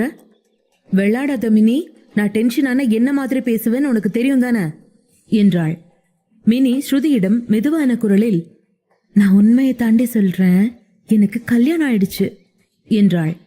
ஸ்ருதி இப்போது கோபமடைந்து அவளிடம், எப்படிடி நீயே கல்யாணம் பண்ணின? எனக்கு தெரியும் நீ பொய் சொல்ற. மின்மினி ப்ளீஸ் என்கிட்ட விளையாடாத. உனக்கு எதுல விளையாடணுங்கிற விவஸ்தையே இல்லாம போயிருச்சு. வயசுதான் ஆச்சு தவிர உனக்கு அறிவு வளரவே இல்லை என்று ஸ்ருதி மின்மினி சொன்னதை நம்ப முடியாமல் மீண்டும் மீண்டும் மின்மினியிடம் கேட்க, மின்மினி ஸ்ருதியிடம், இல்ல ஸ்ருதி, சாய்பாபா ப்ராமிஸ், எனக்கு கல்யாணம் ஆயிடுச்சு, அதுவும் ஆச்சியோட பேரனோட. இந்த வார்த்தைகளில் தெரித்த உண்மையை உணர்ந்த ஸ்ருதி, எப்படிடி? ஏண்டி? என்னாச்சு? அதுக்குதான் உன்னை ஊருக்கு கூப்பிட்டு போனாங்களா? என்ன நடந்துச்சு? எனக்கு முழுசா சொல்லு என்று படபடத்தாள் ஸ்ருதி. மின்மினி தனக்கும் ஆச்சிக்கும் இடையே நடந்த அனைத்தையும் ஸ்ருதியிடம் கூறினாள். மினியிடமிருந்து எல்லாவற்றையும் தெரிந்து கொண்ட ஸ்ருதி, மினி, ஆச்சி உன்னை யூஸ் பண்ணிக்கிட்டாங்கன்னு தோணுது. இதெல்லாம் எனக்கு கொஞ்சம் கூட பிடிக்கல. அவங்க உன்னை எமோஷனலா பிளாக்மெயில் பண்ணி உனக்கு கல்யாணம் செஞ்சு வச்சிருக்காங்க. உன் ஹப்பி யாரு, பார்க்க எப்படி இருப்பாரு, அவரோட வயசு என்ன, இதெல்லாம் கேட்டு தெரிஞ்சுக்கிட்டு தானே கல்யாணம் பண்ணணும் மினி. யாராச்சும் கொஞ்சம் மனசு உருகிறாப்புல பேசினா உடனே அதுல நீயா போய் சிக்கிக்கிற? கொஞ்சமாச்சும் அறிவிருக்காடி உனக்கு? ஆச்சிக்கிட்ட நீ யோசிக்காம சரின்னு சொன்னது உன்னோட கல்யாணத்துக்கு. இனி உன் லைஃப் டைமுக்கும் நீ ஆச்சிக்கிட்ட சொன்ன அந்த எமோஷனல் எஸ்கான ரியாக்ஷன்களை பார்க்க வேண்டியிருக்கும். நான் செம்ம கோபத்தில் இருக்கேன், இதுக்கு நீ சென்னைக்கு போகாமே இருந்திருக்கலாம் என்று நீளமாக தன்னுடைய கோபத்தை கொட்டி தீர்த்தாள் ஸ்ருதி. இதை கேட்டவுடன் மறுத்தபடி, இல்ல ஸ்ருதி, நீ ஆச்சிய தப்பா புரிஞ்சுக்கிட்டு இருக்க. ஆச்சி நீ சொல்ற மாதிரியெல்லாம் இல்ல. ஐயாவும் என்ன ரொம்ப நல்லாவே பாத்துக்கிறாரு. நீ தேவையில்லாம ஓவர் திங்க் பண்ணாத ஸ்ருதி. நான் இங்க நல்லா இருக்கேன். இன்னும் 2-3 நாள்ல நானும் காலேஜ் போயிருவேன் என்று பெரிய மனுஷி போல் பேசினாள் மினி. ஸ்ருதி மின்மினியின் பேச்சை கேட்டு, எனக்கு தெரியும் ஆச்சி ஐயாவுக்கு உன்னை ரொம்ப பிடிக்கும் தான். ஆனா ரொம்ப சீக்கிரம் உனக்கு கல்யாணம் பண்ணிருக்காங்க. உனக்கு என்ன வயசு மினி? கல்யாணம் பண்ணிக்கிற வயசா? அது சரி, உன் ஹப்பி உன்னை லவ் பண்றாரா? ஹஸ்பண்டோட லவ்ன்றது டோட்டலி டிஃப்ரெண்ட். அது உனக்கு தெரியுமா தெரியாதா என்று கோபத்தில் இறைந்தாள் ஸ்ருதி. மின்மினி கண்ணாடியில் தெரிந்த தன்னுடைய நெற்றி குங்குமத்தை பார்த்தபடி, அவரை பத்தி என்ன சொல்லணும்? அவர் அழகா இருப்பார். மிலிட்ரி ஆஃபீஸர் மாதிரி லுக்கு. கொஞ்சம் இல்ல ரொம்பவே சிடுமூஞ்சி. கலர் தான் கொஞ்சம் கம்மி. அப்புறம் லவ் பத்தி ஏதோ கேட்டியே, அதை பத்தி மட்டும் எனக்கு இன்னும் சரியா தெரியல ஸ்ருதி என்றாள். அவள் பேச்சை கேட்ட ஸ்ருதி, மடச்சி, கடவுள் எப்போ உனக்கு மூளைய கொடுக்க போறாருன்னு தெரியலையே. உன்னோட ஹப்பி உன்னை லவ் பண்றாரா இல்லையான்னு உனக்கு தெரியாதா? நேன மக்கா, ஆச்சி பேரன் பத்தி நீ எதுவுமே கேள்விப்பட்டதே இல்லையா என கத்தினாள். மின்மினி ஸ்ருதியுடன் போனில் பேசிக் கொண்டிருந்த போது யாரோ வந்து கதவை தட்டினார்கள். ஒரு நிமிஷம் இருடி, இதோ வந்துடுற என்று ஸ்ருதியின் பேச்சை பாதியில் நிறுத்திய மின்மினி போனை கையில் வைத்தபடி கதவை திறந்தாள். மின்மினி கதவை திறந்ததும் விஜி தன் எதிரில் நிற்பதை பார்த்தாள். என்ன விஜி, என்னாச்சு?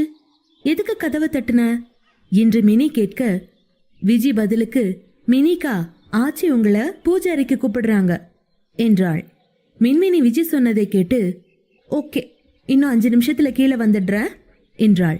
அதன் பின் விஜி அங்கிருந்து போக மின்மினி அவசர அவசரமாக ஸ்ருதியிடம், ஸ்ருதி, நான் உன்கிட்ட அப்புறமா பேசுறேன், இப்ப பூஜைக்கு போகணும் என்றாள். நீ எங்க வேணா போய்க்க, போறதுக்கு முன்னாடி எப்ப இந்த கல்யாண கன்றாவி நடந்துச்சுன்னு சொல்லிட்டு போ என்றாள் ஸ்ருதி. மின்மினி, 3 நாளைக்கு முன்னாடி, வெள்ளிக்கிழமை அன்னைக்கு என்றாள். அவள் சொல்வதை கேட்ட ஸ்ருதி ஏதோ யோசித்துவிட்டு, சரி சரி, கல்யாண போட்டோஸ் அனுப்பு என்றாள். மின்மினி இதை கேட்டு, கல்யாண போட்டோன்னு எதுவும் என்கிட்ட இல்ல, நான் எடுத்த செல்ஃபீஸ் அப்புறம், ஆனா நானும் அவரும் எடுத்துக்கிட்ட ஒரே ஒரு போட்டோ இருக்கு, வேணும்னா உனக்கு நான் அதை அனுப்புறேன் என்று கூறினாள் மின்மினி.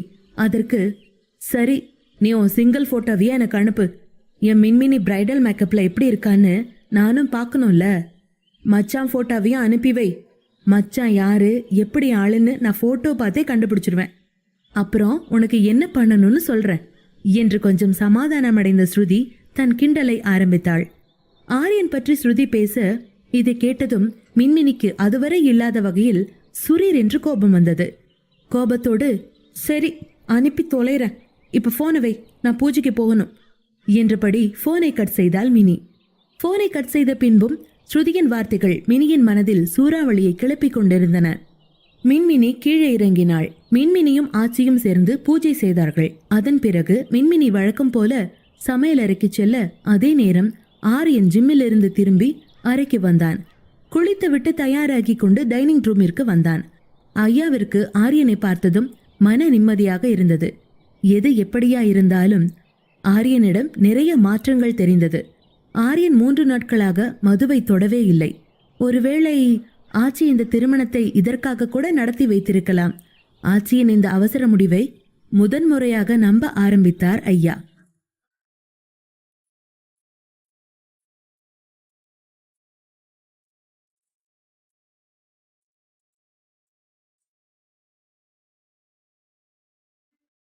பாகம் 20. ஆரியன் தன் இடத்திற்கு வந்து அமர்ந்தான். ஆனால் அவன் கண்கள் மின்மினியை தேடின. அப்போது மின்மினி சமையலறையிலிருந்து வெளியே வந்தாள். ஆச்சி மின்மினியை பார்த்தவுடன், வா குட்டி, வந்து சாப்பிட உட்காரு என கூற, மின்மினி மறுத்து, இல்ல ஆச்சி, எனக்கு வேணாம், நீங்க சாப்பிடுங்க என்றாள். ஆச்சி கொஞ்சம் கவலைப்பட்டு, ஏன், என்னாச்சு, உடம்பு சரியில்லையா என கேட்க, மின்மினி அவள் கலங்குவதை பார்த்து, ஒன்னும் இல்ல ஆச்சி, கவலைப்படாதீங்க, இப்போ ஒன்னும் சாப்பிடணும்னு தோணல, நான் அப்புறம் சாப்பிட்டுக்கிறேன் என்றாள். ஐயா ஆச்சியிடம், சரி விடு, ரொம்ப ஃபோர்ஸ் பண்ணாத, பசிக்கிறப்ப அவளே சாப்பிடுவா என்றார். ஆச்சி, சரி சரி என்றாள். ஆச்சியின் கிளாஸில் நெல்லிக்காய் ஜூஸை ஊற்றிய மின்மினி, டிஃபன் நான் பரிமாறேன் ஆச்சி என்றபடி தானாக பரிமாறத் தொடங்கினாள். இங்கு ஆரியனின் கண் மின்மினியின் மேல் இருந்தது. வெகு நேரம் அவளையே பார்த்து கொண்டிருந்தான். மின்மினி அதை கவனித்தாள். மின்மினி, என்ன மிலிட்ரி மேன் என்னையே பார்க்கறாரு, மத்தவங்க பார்த்தா என்னை என்ன நினைப்பாங்க என்றபடி யோசித்தாள். அனைவரும் காலை உணவு உண்ட பிறகு ஆரியன் மற்றும் ஐயா இருவரும் அலுவலகத்திற்கு புறப்பட்டனர். ஆரியன் மீண்டும் மின்மினியை திரும்பி பார்த்தான். இங்கே கல்பனாவோ ஆரியனை மட்டுமே பார்த்து கொண்டிருந்தார். கல்பனா ஆரியனை பார்த்து, ஆரியன் தம்பி, உங்களுக்கு வேற ஏதாச்சும் வேணுமா என்று கேட்க, கல்பனா இப்படி கேட்டதும் தான் கவனிக்கப்படுவதைக் கண்டு அதிர்ந்த ஆரியன், இல்ல ஆண்டி, நான் கிளம்புறேன், வரேன் ஆச்சி என்றபடி பதில் சொல்லிவிட்டு ஆரியன் வேகமாக சிதம்பர விலாஸ் வீட்டை விட்டு வெளியேறினான். ஆரியன் செல்வதை பார்த்து கல்பனா சிரித்தாள். ஆச்சி கல்பனாவின் அருகில் வந்து, என்ன ஆச்சு, எதுக்கு நீ இப்போ இவ்ளோ சிரிக்கிற என்று கேட்க, கல்பனா சிரித்துக்கொண்டே, ஒன்னும் இல்ல ஆச்சிமா, நான் நம்ம ஆரியன் தம்பிய பார்த்து தான் சிரிச்சேன். இன்னும் கொஞ்ச நாள்ல நீங்க ஆசைப்பட்டபடி எல்லாம் நடக்க போகுது. நீங்க வேணா பாருங்க, நீங்க நினைச்சதை விட சீக்கிரமாவே இந்த வீட்ல ஒரு குட்டி உசுறு தவழ போகுது என்றார். இதை கேட்ட ஆச்சி கொஞ்சம் சிரித்தார். அவள் மறுபுறம் பார்த்து, சொல்றது ஈஸி கல்பனா, ஆனா மின்மினி ஆரியன் 2 பேரும் மனசார நெருங்க இன்னும் கொஞ்ச காலம் எடுக்கும் என்றாள். கல்பனா அவர் பேச்சை கேட்டு மீண்டும் சிரித்துவிட்டு, இல்ல ஆச்சி, 2 பேரும் ஆல்ரெடி ரொம்ப க்ளோஸ் ஆயிட்டாங்க என்றார். ஆச்சிக்கு கல்பனாவின் வார்த்தைகள் புரியவில்லை. அவள் ஆச்சரியத்துடன் கல்பனாவை பார்த்து, என்ன சொல்ற கல்பனா, க்ளோஸ் ஆக்கிட்டாங்கன்னா எனக்கு புரியல என்றார். கல்பனா ஆச்சியின் அருகில் வந்து, ஆச்சி, சொன்னா தப்பா நினைக்காதீங்க, இன்னைக்கு காலையில இவங்க 2 பேரும் ரொம்ப நெருக்கமா கிஸ் பண்ணிக்கிட்டத நம்ம விஜி அவ கண்ணால பார்த்திருக்கா என்றார். இங்கே மின்மினி நாள் முழுக்க ஸ்ருதியுடன் பேசிக்கொண்டே இருந்தாள். மாலை 5 மணிக்கு ஆச்சி மின்மினியின் அறைக்கு வந்தார். அவரோடு விஜியும் வந்தாள். விஜி தன் கையில் இருந்த புதிய சல்வார் லெஹங்காக்களை மினி முன் பரப்பினாள். ஆச்சி விஜியை, சரி நீ போ விஜி, நான் கொஞ்ச நேரம் கழிச்சு வரேன் என்றதும் விஜி அங்கிருந்து கிளம்பினாள். புது டிரெஸ்களை பார்த்து கண்களை அகல விரித்த மின்மினி, ஆச்சி இதெல்லாம் எனக்கேவா என்றாள். ஆச்சி மின்மினியின் கையை பிடித்துக்கொண்டு, ஆமா, இதெல்லாம் உனக்கு தான், டிசைனர் கிட்ட சொல்லி உனக்குன்னே டிசைன் பண்ண சொன்ன ட்ரெஸ் தான் இதெல்லாம். இதுல உனக்கு என்ன பிடிச்சிருக்கோ அதை சூஸ் பண்ணி ஈவினிங் பார்ட்டிக்கு போட்டுக்க என்றார் ஆச்சி. ஆனால் மின்மினியின் கவனம் வேறெங்கோ இருந்தது. ஆச்சி சொல்வதை கேட்டு அவள் கையை லேசாக அழுத்தி, ஆச்சி உங்ககிட்ட ஒன்னு கேட்கணும் என்றாள். ஆச்சி அவளை பார்த்து, நீ என்ன கேட்பன்னு எனக்கு தெரியும், வா பால்கனியில போய் பேசலாம் என்றபடி பால்கனிக்கு போக, ஆச்சி மின்மினியின் கையை பிடித்து அவளை சோஃபாவில் உட்கார வைத்து அவள் முன் சோஃபாவில் அமர்ந்தாள். மின்மினியை பார்த்து, மினிக்குட்டி, இந்த அவசர கல்யாணத்துல உனக்கு தெரியாம நிறைய விஷயங்கள் நடந்துருச்சு. உனக்கும் ஆரியனுக்கும் கல்யாணம் ஆயிருச்சுன்னு யாருக்குமே தெரியாது. சித்தார்த் குடும்பத்துக்கு மட்டும்தான் நாங்க சொல்லியிருக்கோம் என்றார் ஆச்சி. மின்மினி ஆச்சி சொல்வதை கேட்டு ஆச்சியையே பார்த்து கொண்டிருந்தாள். ஆச்சி தனது பேச்சை மேலும் தொடர்ந்தார். மின்மினி கண்ணு, உனக்கும் ஆரியனுக்கும் கல்யாணம் ஆனத நாங்க யாருக்கும் சொல்ல விரும்பல. ஏன்னா ஆரியனுக்கு சில எதிரிகள் இருக்காங்க. ஆரியனுக்கு கல்யாணம் ஆயிருச்சுன்னு தெரிஞ்சா அது உன் உயிருக்கும் ஆபத்து. அந்த எதிரிங்க உன்னையும் டார்கெட் செய்வாங்க. அதான் இப்போதைக்கு இந்த கல்யாணம் யாருக்கும் தெரியாம ரகசியமா நடந்திருக்கு என்றார் ஆச்சி. மின்மினி அவள் சொல்வதை கேட்டு அப்பாவியாக அவளை பார்த்து, எனக்கு புரியுதாச்சி, நானும் அவரும் கல்யாணம் பண்ணிக்கிட்டோம்னு வெளியே யாருக்கும் தெரியாது, அதான ஆச்சி என்று கூறினாள். மின்மினி இப்படி தன்னை நம்புவதை பார்த்த ஆச்சிக்கு மனதில் ஒரு வலி ஏற்பட்டது. பல உண்மைகளை அவர் மின்மினியிடம் சொல்லவில்லை. இந்த விஷயம் அவரை தொந்தரவு செய்தது. ஐயாவின் வார்த்தைகள் நினைவுக்கு வர அவர் மனதிற்குள் நினைத்து கொண்டார், இதெல்லாம் நல்ல விதமாகவே முடியணும் முருகா என்று மனதிற்குள் வேண்டிக் கொண்டாள்.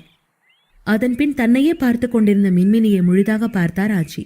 திடீரென, சாயங்காலம் பார்ட்டிக்கு வர்றப்ப இந்த தாலியை மட்டும் கழட்டி வச்சுட்டு வா மின்மினி என்றார். ஆச்சியின் பேச்சு கேட்டதும் மின்மினியின் உதடுகளில் இருந்து புன்னகை மறைந்தது. ஆச்சி அப்படி பேசியது மின்மினிக்கு பிடிக்கவில்லை. ஆனால் அவள் அதை காட்டிக்கொள்ளாமல், இல்ல ஆச்சி, இது ஒரு பொண்ணு அவளா கழட்டக்கூடாத விஷயம்னு அம்மா சொல்வாங்க ஆச்சி, அதனால நான் இதை கழட்ட மாட்டேன் என்றாள்.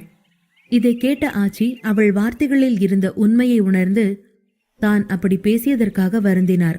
ஆனா பார்ட்டிக்கு இதெல்லாம் நீ போட்டுட்டு வந்தேனா என எதையோ சொல்ல வாயெடுத்தார். மின்மினி ஆச்சியை நடுவில் நிறுத்தி, நோ வரிஸ் ஆச்சிம்மா, எனக்கு கல்யாணம் ஆயிடுச்சுன்னு யாரும் கண்டுபிடிச்சிடாம நான் பாத்துக்கிறேன் என்றதும் ஆச்சிக்கு நிம்மதி வந்தது. ஆச்சி திடீரென மின்மினி பெரிய மனுஷி போல் பேசுவது அவருக்கு சிரிப்பை வரவழைக்க சிரித்துவிட்டு, சரி, மேக்கப் ஆட்களை இப்ப வர சொல்றேன், அவங்க உன்னை பார்ட்டிக்கு ஏத்த மாதிரி ரெடி பண்ணுவாங்க என கூற, மின்மினி அவர் சொல்வதை கேட்டு, இல்ல ஆச்சி, எனக்கு மேக்கப் விமன்லாம் வேண்டாம், அவங்க நிறைய என்னென்னமோ பண்றாங்க, எனக்கே என்ன அடையாளம் தெரியாம போயிருது, எனக்கு அதெல்லாம் பிடிக்காது, நானே ரெடி ஆயிக்கிறேனே ப்ளீஸ் என்று கெஞ்ச, ஆச்சி தன் இடத்திலிருந்து எழுந்து, சரி சரி, உன் இஷ்டம்தான் மினி, நீ ரெடியாகு என்றபடி அங்கிருந்து கிளம்பினாள். சுமார் 1 மணி நேரம் கழித்து ஆச்சி மீண்டும் மின்மினியின் அறைக்கு வந்தார். மின்மினி ஒரு நீளமான மெரூன் நிற அனார்கலி சூட் அணிந்திருந்தாள். அதோடு கழுத்தை நன்றாக மூடிய துப்பட்டாவை பின் செய்து அணிந்திருந்தாள். அதனால் மின்மினியின் தாலி செயின் இப்போது முழுவதுமாக அவள் அணிந்திருந்த ஆடைக்குள் மறைந்திருந்தது. மிக லேசான மேக்கப் மட்டுமே பயன்படுத்தியிருந்தாலும் அவள் சந்தன நிறம் அவள் பேரழகி என்பதை சொல்லாமல் சொல்லியது. ஆச்சி, அழகா இருக்க மினி, இந்த ட்ரெஸ் உனக்கு அழகா பொருந்தது, கூடவே தாலிய கூட யாருக்கும் காட்டி கொடுக்கல என்றார். ஆனால் மின்மினி உம்மென்றிருந்தாள். ஆச்சி, இந்த மெட்டி இது எப்படி மறைக்கணும்னு எனக்கு தெரியல என்று பரிதாபமாக கூற, அதன் பின்னரே மெட்டிகளை கவனித்த ஆச்சி உடனடியாக யாருக்கோ ஃபோன் செய்தார். கொஞ்சம் இருமினி, இந்த விஷயத்த 1/4 மணி நேரத்துல சரி பண்ணிடலாம் என்றார். 10 நிமிடங்கள் கழித்து விஜி கையில் சில அட்டை பெட்டிகளை கொண்டு வந்தாள். ஆச்சி அதனை விஜயிடம் இருந்து வாங்கி, மினிமா, இந்த பாக்ஸ்ல உள்ள செப்பல்ஸ் இருக்கு, உனக்கு பிடிச்சதை எடு, இது உன் மெட்டி பிரச்சனையை சமாளிக்கும் என்றார். மின்மினி கொஞ்சம் ஆச்சரியப்பட்டு, வாவ் ஆச்சி, இந்த வீட்ல மால் திறந்திருக்கிறீங்களா என்ன, ஒரே போன் கால்ல எல்லாமே கிடைக்குது என்று அதிசயித்தாள். மின்மினி சொல்வதை கேட்டு ஆச்சி சிரித்தாள். அவள் கன்னங்களை பிடித்து இழுத்துக்கொண்டு, ஆமா, இது கூட நல்ல ஐடியாவா தான் இருக்கு, இவ்ளோ பெரிய வீட்ல நிறைய ரூம் சும்மா தான் இருக்கு, எங்க மினிக்குட்டி பார்ட்டிக்கு போயிட்டு வந்து அதையெல்லாம் என்ன மாதிரி மாத்தலான்னு ஐடியா பண்ணுவா என்று நெட்டி முறித்தார். அதன் பின் சற்று வருத்தமான குரலில், மினி, நானும் ஐயாவும் ஒரு கார்ல போறோம், நீ இன்னொரு கார்ல வரணும், உனக்கு ஒண்ணு பயமில்ல தானே என்று கேட்க, மின்மினி இல்லை என்று தலையை ஆட்டினாள். அடையார் வீடு. இரவு 9 மணி அளவில் அடையாறில் உள்ள சித்தார்த் பங்களாவில் ஆரியனை பார்த்ததும் நிருபர்கள் பரபரத்தனர். ஆரியன் தொடர்பான எந்த செய்தியையும் பெறுவது அல்லது அவரது ஒரு படத்தை கிளிக் செய்வது என்பது கூட மீடியாக்களுக்கு மிகவும் கஷ்டமான விஷயமாக இருந்தது. ஆரியனின் ஆறா வித்தியாசமாக இருந்தது. 3 வருடத்தில் ஆரியன் அடைந்த பிசினஸ் வெற்றிகள் ஆரியனை அப்படி மாற்றி இருந்தது. இன்று இந்தியாவின் சிறந்த இளம் வயது பணக்காரர்களுள் ஆரியனும் ஒருவனாகி இருந்தான். ஆரியன் தன்னுடைய புத்திசாலித்தனத்தால் சொக்கலிங்கம் ஐயாவின் குடும்ப பெயரை மிக உயரத்திற்கு கொண்டு வந்தான். ஆரியனை பார்த்த சித்தார்த் அவனிடம் வந்து, ஏண்டா இவ்ளோ லேட்டு என்று கோபித்துக் கொண்டான்.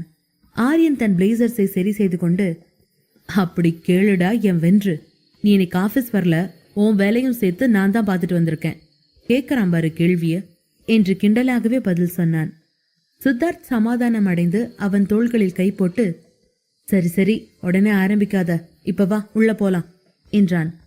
ஆரியனுக்கு தனது புகைப்படங்களை வேறு யாரும் கிளிக் செய்வது பிடிக்காததால் மீடியா பக்கம் திரும்பாமல் சித்தார்த்துடன் உள்ளே சென்றான்.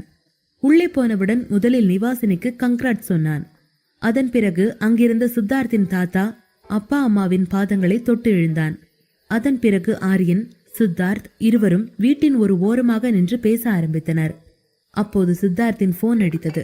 கையில் போனை வைத்துக்கொண்டு ஆரியனிடம், இப்ப வந்துடுறேன் என்று சொல்ல ஆரியன் ஓகே என்று தம்ஸ்அப் காட்டினான். சித்தார்த் அகன்றதும் ஆரியன் செல்போனில் பிஸியாக இருந்தபோது பின்னால் யாரோ வந்து அவரை கட்டிப்பிடித்தனர். டியூட், என்னாச்சு? கொஞ்ச நாளா என் கூட பேசுறதே இல்ல. பின்னால் இருந்து ஒரு பெண்ணின் குரல் கேட்டது. ஆரியன் வேகமாக திரும்பிய போது அங்கே சௌமியா நிற்பதை பார்த்தான். சௌமியா ஐயாவின் நண்பரின் பேத்தி. ஐயா அவளை ஆரியனுக்கு திருமணம் செய்து வைக்க விரும்பினார். ஆனால் ஆரியனுக்கு சௌமியாவை பிடிக்கவில்லை. அதனால்தான் ஆச்சி திருமணம் செய்தே ஆக வேண்டும் என்று கட்டாயப்படுத்திய போது சௌமியாவிற்கு பதிலாக மின்மினியை திருமணம் செய்வது நல்லது என்று ஆரியன் நினைத்திருந்தான். அப்போதுதான் அந்த 6 மாத விவாகரத்து கண்டிஷனை எந்த பிரச்சனையும் இல்லாமல் செயல்படுத்த முடியும் என்று அவன் கணக்கு போட்டிருந்தான். சௌமியா இப்போது ஆரியனை முன்பக்கத்திலிருந்து அணைத்து அவன் கன்னத்தில் முத்தமிட்டாள். சௌமியாவின் இந்த செயல் ஆரியனை கோபப்படுத்தியது. அவள் மீண்டும் ஆரியனை நட்பாக அணைக்க முயல அவன் கோபமாக அவள் கையை அழுத்தி, நீ எப்பவும் என்கிட்ட வர ட்ரை பண்ணாத என்று அவளை எச்சரித்தான். ஆரியன் தன்னிடம் இப்படி பேசுவது சௌமியாவிற்கு சற்றும் பிடிக்கவில்லை. அவன் அவமானப்படுத்துவதை உணர்ந்தவள் அங்கிருந்து கிளம்பினாள். சௌமியா நகரவும் தன் எதிரே நின்றிருந்தவளை பார்த்து திடுக்கிட்டான் ஆரியன். அங்கே மின்மினி நின்று கொண்டிருந்தாள்.